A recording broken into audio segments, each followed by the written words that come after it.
मेरे प्यारे परिवार, नमस्कार।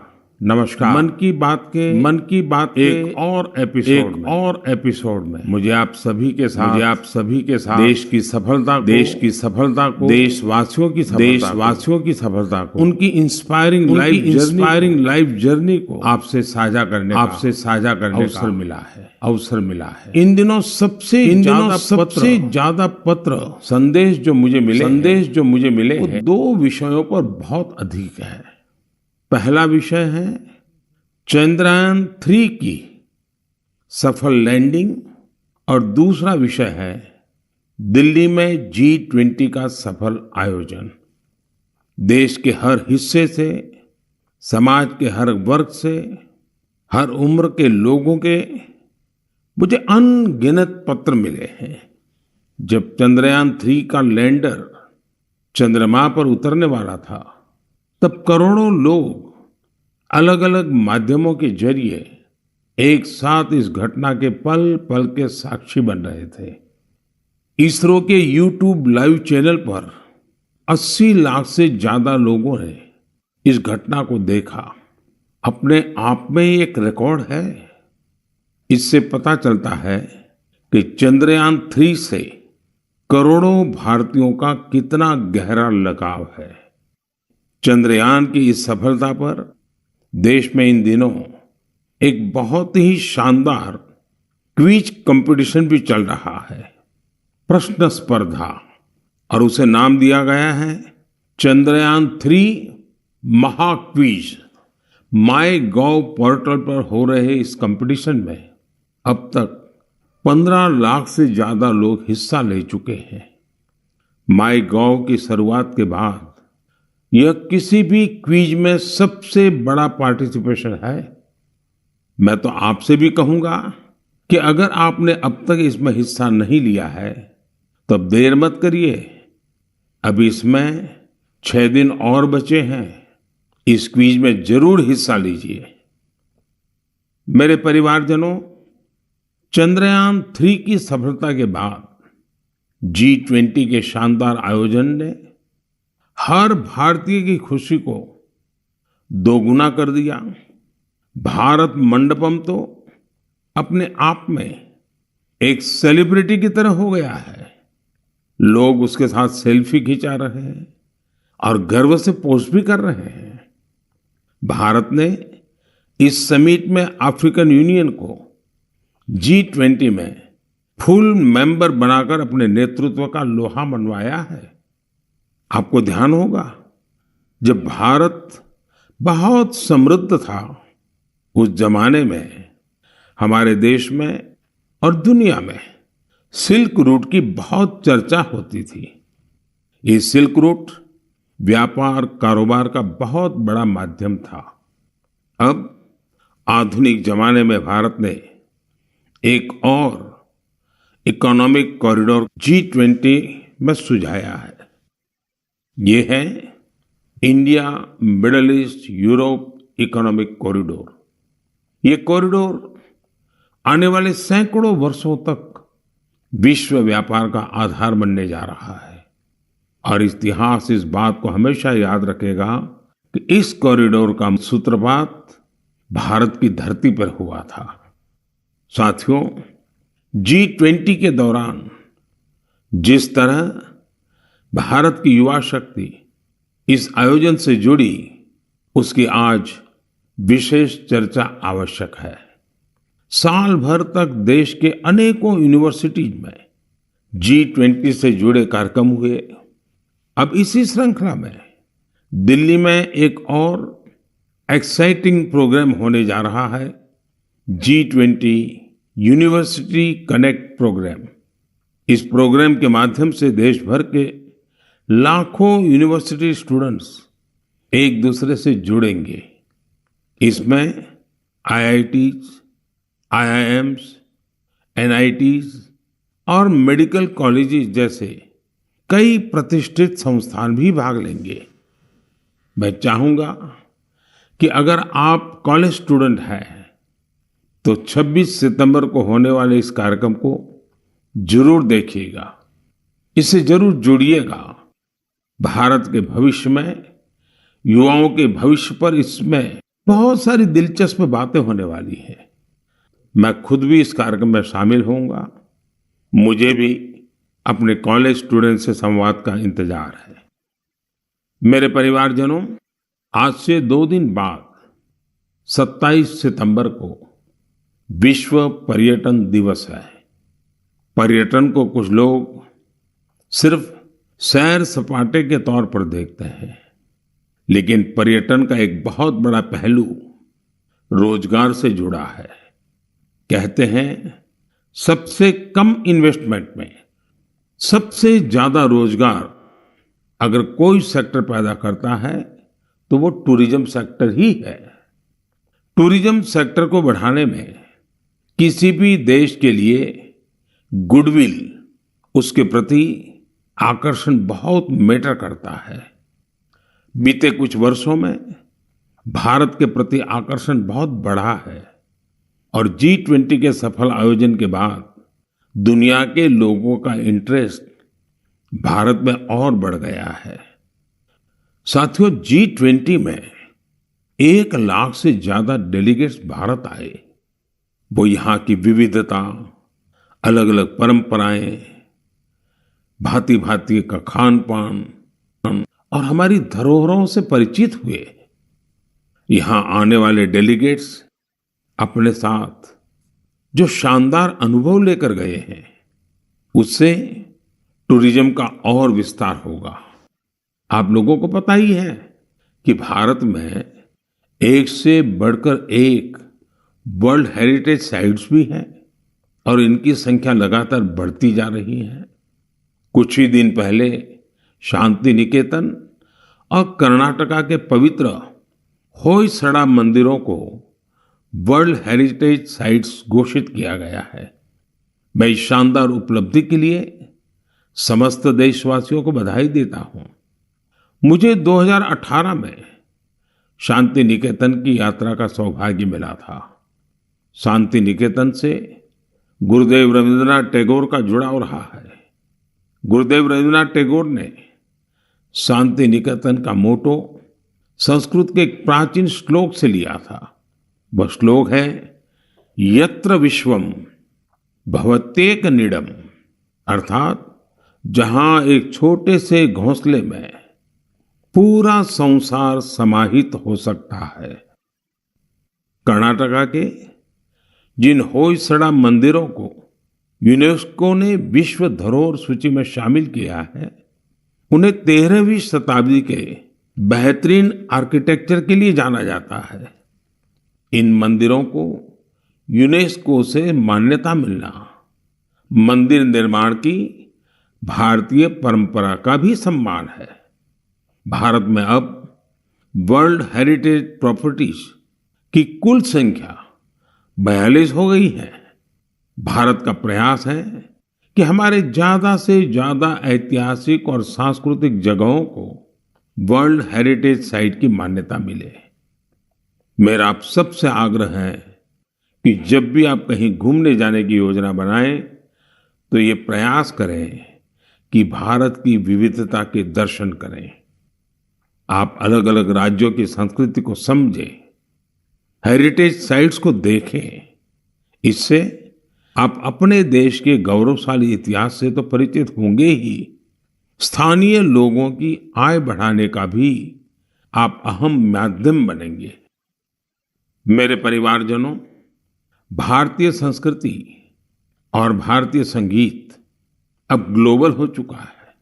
दुनिया भर के लोगों का इनसे लगाव दिनों दिन बढ़ता ही जा रहा है। एक प्यारी सी बिटिया द्वारा की गई एक प्रस्तुति, उसका एक छोटा सा ऑडियो आपको सुनाता हूं। जगज्जालपालं कजत्कण्ठमालं शरच्चन्द्रभालं महादैत्यकालं नभो नीलकायं तुरावरमायं सुपद्मसहायं भजेऽहं नागेन्द्रहाराय त्रिलोचनाय भस्मङ्करागाय माहेश्वराय नित्याय शुद्धाय दिगम्बराय तस्मै नकाराय नमः शिवाय। इससे सुनकर आप भी हैरान हो गए ना, कितनी मधुर आवाज है और हर शब्द में जो भाव झलकते हैं, ईश्वर के प्रति उनका लगाव हम अनुभव कर सकते हैं। अगर मैं ये बताऊं कि सुरीली आवाज जर्मनी की एक बेटी की है, तो शायद आप और अधिक हैरान होंगे। इस बिटिया का नाम कैसमी है। 21 साल की कैसमी इन दिनों इंस्टाग्राम पर खूब छाई हुई है। जर्मनी की रहने वाली कैसमी कभी भारत नहीं आई है, लेकिन वो भारतीय संगीत की दीवानी है, जिसने कभी भारत को देखा तक नहीं। उसकी भारतीय संगीत में ये रुचि बहुत ही इंस्पायरिंग है। कैसमी जन्म से ही देख नहीं पाती है, लेकिन ये मुश्किल चुनौती उन्हें असाधारण उपलब्धियों से रोक नहीं पाई। म्यूजिक और क्रिएटिविटी को लेकर उनका पैशन कुछ ऐसा था कि बचपन से ही उन्होंने गाना शुरू कर दिया। अफ्रीकन ड्रमिंग की शुरुआत तो उन्होंने महज 3 साल की उम्र में ही कर दी थी। भारतीय संगीत से उनका परिचय 5-6 साल पहले ही हुआ। भारत के संगीत ने उनको इतना मोह लिया, इतना मोह लिया कि इसमें पूरी तरह से रम गई। उन्होंने तबला बजाना भी सीखा है। सबसे इंस्पायरिंग बात तो यह है कि वे कई सारी भारतीय भाषाओं में गाने में महारत हासिल कर चुकी है। संस्कृत, हिंदी, मलयालम, तमिल, कन्नड़ या फिर असमी, बंगाली, मराठी, उर्दू, उन्होंने इन सब में अपने सुर साधे हैं। आप कल्पना कर सकते हैं, किसी को दूसरी अनजान भाषा की 2-3 लाइनें बोलनी पड़ जाएं तो कितनी मुश्किल आती है, लेकिन कैसमी के लिए जैसे बाएं हाथ का खेल है। आप सभी के लिए मैं यहाँ कन्नड़ा में गाए उनके एक गीत को शेयर कर रहा हूँ। ನಮ್ಮ ವಚನ ಬಹುವಚನ ನುಡಿರು ಕನ್ನಡ ನಡೆಯಿರು ಕನ್ನಡ ನಮ್ಮ ವಚನ ಬಹುವಚನ ನುಡಿರು ಕನ್ನಡ ನಡೆಯಿರು ಕನ್ನಡ ಕನ್ನಡ ನಮ್ಮ ಕನ್ನಡ। भारतीय संस्कृति और संगीत को लेकर जर्मनी की कैसमी के इस जुनून की मैं हृदय से सराहना करता हूं। उनका यह प्रयास हर भारतीय को अभिभूत करने वाला है। मेरे परिवारजनों, हमारे देश में शिक्षा को हमेशा एक सेवा के रूप में देखा जाता है। मुझे उत्तराखंड के कुछ ऐसे युवाओं के बारे में पता चला है जो इसी भावना के साथ बच्चों की शिक्षा के लिए काम कर रहे हैं। नैनीताल जिले में कुछ युवाओं ने बच्चों के लिए अनोखी घोड़ा लाइब्रेरी की शुरुआत की है। इस लाइब्रेरी की सबसे बड़ी विशेषता यही है कि दुर्गम से दुर्गम इलाकों में भी इसके जरिए बच्चों तक पुस्तकें पहुंच रही है। और इतना ही नहीं, ये सेवा बिल्कुल निशुल्क है। अब तक इसके माध्यम से नैनीताल के 12 गांवों को कवर किया गया है। बच्चों की शिक्षा से जुड़े इस नेक काम में मदद करने के लिए स्थानीय लोग भी खूब आगे आ रहे हैं। इस घोड़ा लाइब्रेरी के जरिए ये प्रयास किया जा रहा है कि दूर दराज के गांवों में रहने वाले बच्चों को स्कूल की किताबों के अलावा कविताएं, कहानियां और नैतिक शिक्षा की किताबें भी पढ़ने का पूरा मौका मिले। ये अनोखी लाइब्रेरी बच्चों को भी खूब भा रही है। साथियों, मुझे हैदराबाद में लाइब्रेरी से जुड़े एक ऐसे ही अनूठे प्रयास के बारे में पता चला है। यहाँ 7वीं क्लास में पढ़ने वाली बिटिया आकर्षणा सतीश ने तो कमाल कर दिया है। आपको यह जानकर आश्चर्य हो सकता है कि महज 11 साल की उम्र में ये बच्चों के लिए एक दो नहीं बल्कि 7 लाइब्रेरी चला रही है। आकर्षणा को 2 साल पहले इसकी प्रेरणा तब मिली जब वो अपने माता पिता के साथ एक कैंसर अस्पताल गई थी। उसके पिता जरूरतमंदों की मदद के सिलसिले में वहां गए थे। बच्चों ने वहां उनसे कलरिंग बुक्स की मांग की और यही बात इस प्यारी सी गुड़िया को इतनी छू गई कि उसने अलग अलग तरह की किताबें जुटाने की ठान ली। उसने अपने आस पड़ोस के घरों, रिश्तेदारों और साथियों से किताबें इकट्ठा करना शुरू कर दिया। और आपको यह जानकर खुशी होगी कि पहली लाइब्रेरी उसी कैंसर अस्पताल में बच्चों के लिए खोली गई। जरूरतमंद बच्चों के लिए अलग अलग जगहों पर इस बिटिया ने अब तक जो 7 लाइब्रेरी खोली है, उनमें अब करीब 6000 किताबें उपलब्ध हैं। छोटी सी आकर्षणा जिस तरह बच्चों का भविष्य संवारने का बड़ा काम कर रही है, वो हर किसी को प्रेरित करने वाला है। साथियों, ये बात सही है कि आज का दौर डिजिटल टेक्नोलॉजी और ई बुक्स का है, लेकिन फिर भी किताबें हमारे जीवन में हमेशा एक अच्छे दोस्त की भूमिका निभाती हैं। इसलिए हमें बच्चों को किताबें पढ़ने के लिए प्रेरित करना चाहिए।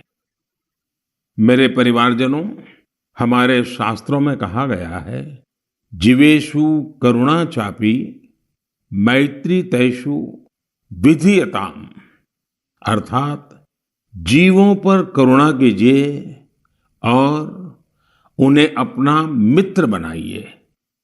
हमारे तो ज्यादातर देवी देवताओं की सवारी ही पशु पक्षी हैं। बहुत से लोग मंदिर जाते हैं, भगवान के दर्शन करते हैं, लेकिन जो जीव जंतु उनकी सवारी होते हैं, उस तरफ उतना ध्यान ही नहीं देते। ये जीव जंतु हमारी आस्था के केंद्र में तो रहने ही चाहिए, हमें इनका हर संभव संरक्षण भी करना चाहिए। बीते कुछ वर्षों में देश में शेर, बाघ, तेंदुआ और हाथियों की संख्या में उत्साहवर्धक बढ़ोतरी देखी गई है। कई और प्रयास भी निरंतर जारी हैं ताकि इस धरती पर रह रहे दूसरे जीव जंतुओं को बचाया जा सके। ऐसा ही एक अनोखा प्रयास राजस्थान के पुष्कर में भी किया जा रहा है। यहाँ सुखदेव भट्ट जी और उनकी टीम मिलकर वन्य जीवों को बचाने में जुटे हैं। और जानते हैं उनकी टीम का नाम क्या है? उनकी टीम का नाम है कोबरा। एक खतरनाक नाम इसलिए है क्योंकि उनकी टीम इस क्षेत्र में खतरनाक सांपों का रेस्क्यू करने का काम भी करती है। इस टीम में बड़ी संख्या में लोग जुड़े हैं जो सिर्फ एक कॉल पर मौके पर पहुंचते हैं और अपने मिशन में जुट जाते हैं। सुखदेव जी की इस टीम ने अब तक 30,000 से ज्यादा जहरीले सांपों का जीवन बचाया है। इस प्रयास से जहां लोगों का खतरा दूर हुआ है, वहीं प्रकृति का संरक्षण भी हो रहा है। ये टीम अन्य बीमार जानवरों की सेवा के काम से भी जुड़ी हुई है। साथियों, तमिलनाडु के चेन्नई में auto driver M Rajendra Prasad ji भी एक अनोखा काम कर रहे हैं। वो पिछले 25-30 साल से कबूतरों की सेवा के काम में जुटे हैं। खुद उनके घर में 200 से ज्यादा कबूतर हैं। वहीं इन पक्षियों के भोजन, पानी, स्वास्थ्य जैसी हर जरूरत का पूरा ध्यान रखते हैं। इस पर उनका काफी पैसा भी खर्च होता है, लेकिन वो अपने काम में डटे हुए हैं। साथियों, लोगों को नेक नियत से ऐसा काम करते देखकर वाकई बहुत सुकून मिलता है, काफी खुशी होती है। अगर आपको भी ऐसे ही कुछ अनूठे प्रयासों के बारे में जानकारी मिले तो उन्हें जरूर शेयर कीजिए। मेरे प्यारे परिवारजनों, आजादी का ये अमृतकाल देश के लिए हर नागरिक का कर्तव्य काल भी है। अपने कर्तव्य निभाते हुए ही हम अपने लक्ष्यों को पा सकते हैं, अपनी मंजिल तक पहुंच सकते हैं। कर्तव्य की भावना हम सभी को एक सूत्र में पिरोती है। यूपी के संभल में देश ने कर्तव्य भावना की एक ऐसी मिसाल देखी है जिसे मैं आपसे भी शेयर करना चाहता हूं। आप सोचिए, 70 से ज्यादा गांव हो, हजारों की आबादी हो और सभी लोग मिलकर एक लक्ष्य, एक ध्येय की प्राप्ति के लिए साथ आ जाए, जुट जाए। ऐसा कम ही होता है, लेकिन संभल के लोगों ने ये करके दिखाया। इन लोगों ने मिलकर जन भागीदारी और सामूहिकता की बहुत ही शानदार मिसाल कायम की है। दरअसल इस क्षेत्र में दशकों पहले सोत नाम की एक नदी हुआ करती थी। अमरोहा से शुरू होकर संभल होते हुए बदायूं तक बहने वाली ये नदी एक समय इस क्षेत्र में जीवनदायिनी के रूप में जानी जाती थी। इस नदी में अनवरत जल प्रवाहित होता था, जो यहाँ के किसानों के लिए खेती का मुख्य आधार था। समय के साथ नदी का प्रवाह कम हुआ। नदी जिन रास्तों से बहती थी वहां अतिक्रमण हो गया और ये नदी विलुप्त हो गई। नदी को मां मानने वाले हमारे देश में संभल के लोगों ने इस सोत नदी को भी पुनर्जीवित करने का संकल्प ले लिया। पिछले साल दिसंबर में सोत नदी के कायाकल्प का काम 70 से ज्यादा ग्राम पंचायतों ने मिलकर शुरू किया। ग्राम पंचायतों के लोगों ने सरकारी विभागों को भी अपने साथ लिया। आपको ये जानकर खुशी होगी कि साल के पहले 6 महीने में ही ये लोग नदी के 100 किलोमीटर से ज्यादा रास्ते का पुनरुद्धार कर चुके थे। जब बारिश का मौसम शुरू हुआ तो यहाँ के लोगों की मेहनत रंग लाई और सोत नदी पानी से लबालब भर गई। यहाँ के किसानों के लिए खुशी का एक बड़ा मौका बनकर आया है। लोगों ने नदी के किनारे बांस के 10,000 से भी अधिक पौधे भी लगाए हैं ताकि इसके किनारे पूरी तरह सुरक्षित रहें। नदी के पानी में 30,000 से अधिक गंबूसिया मछलियों को भी छोड़ा गया है ताकि मच्छर न पनपे। साथियों, सोत नदी का उदाहरण हमें बताता है कि अगर हम ठान लें तो बड़ी से बड़ी चुनौतियों को पार कर एक बड़ा बदलाव ला सकते हैं। आप भी कर्तव्य पथ पर चलते हुए अपने आसपास ऐसे बहुत से बदलावों का माध्यम बन सकते हैं। मेरे परिवारजनों, जब इरादे अटल हों और कुछ सीखने की लगन हो तो कोई काम मुश्किल नहीं रह जाता है।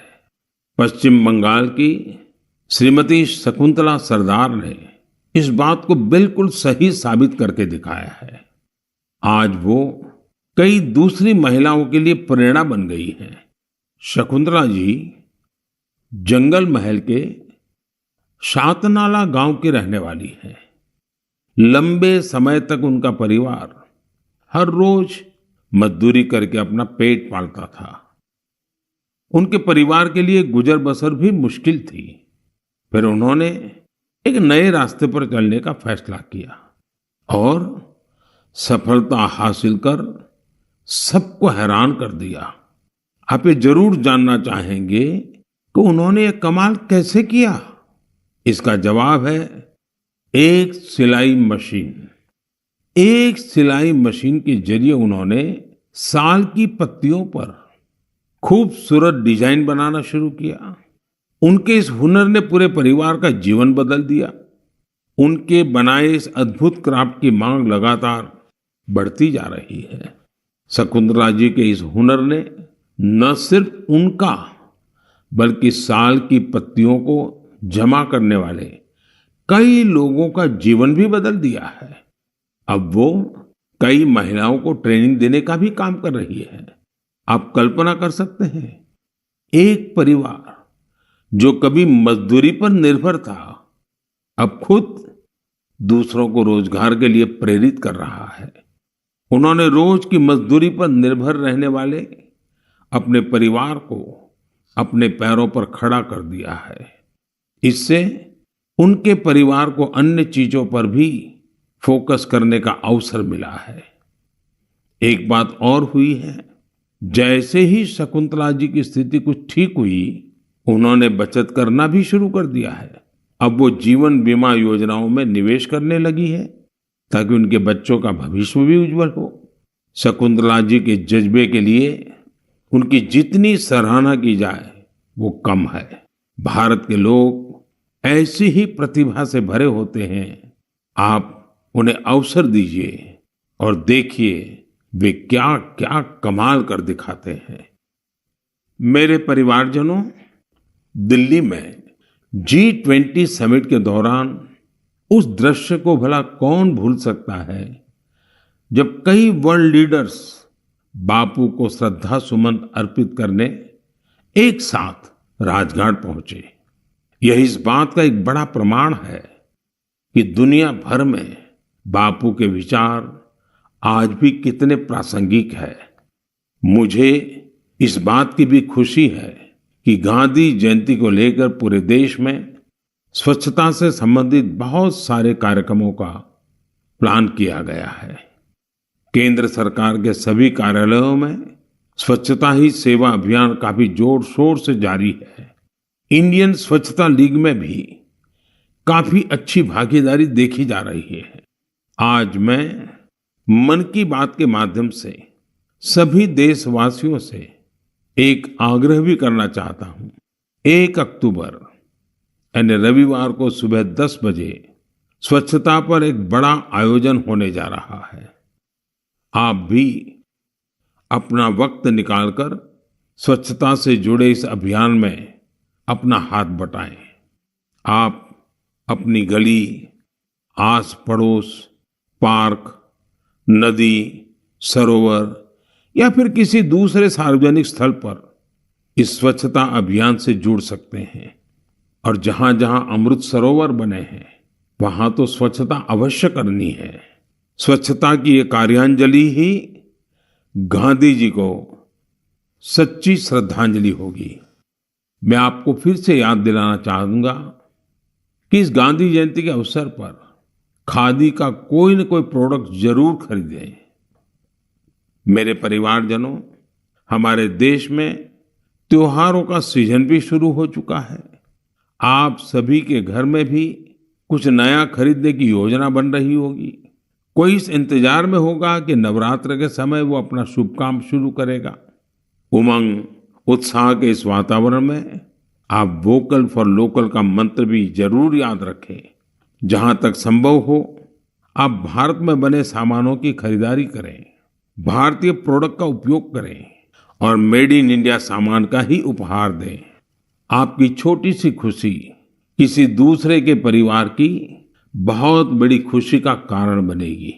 आप जो भारतीय सामान खरीदेंगे उसका सीधा फायदा हमारे श्रमिकों, कामगारों शिल्पकारों और अन्य विश्वकर्मा भाई बहनों को मिलेगा। आजकल तो बहुत सारे स्टार्टअप्स भी स्थानीय प्रोडक्ट्स को बढ़ावा दे रहे हैं। आप स्थानीय चीजें खरीदेंगे तो स्टार्टअप्स के इन युवाओं को भी फायदा होगा। मेरे प्यारे परिवारजनों, मन की बात में बस आज इतना ही। अगली बार जब आपसे मन की बात में मिलूंगा तो नवरात्रि और दशहरा बीत चुके होंगे। त्योहारों के इस मौसम में आप भी पूरे उत्साह से हर पर्व मनाएं, आपके परिवार में खुशियां रहे, मेरी यही कामना है। इन पर्वों की आपको बहुत सारी शुभकामनाएं। आपसे फिर मुलाकात होगी और भी नए विषयों के साथ, देशवासियों की नई सफलताओं के साथ। आप अपने संदेश मुझे जरूर भेजते रहिए। अपने अनुभव शेयर करना न भूलें। मैं प्रतीक्षा करूंगा। बहुत बहुत धन्यवाद। नमस्कार।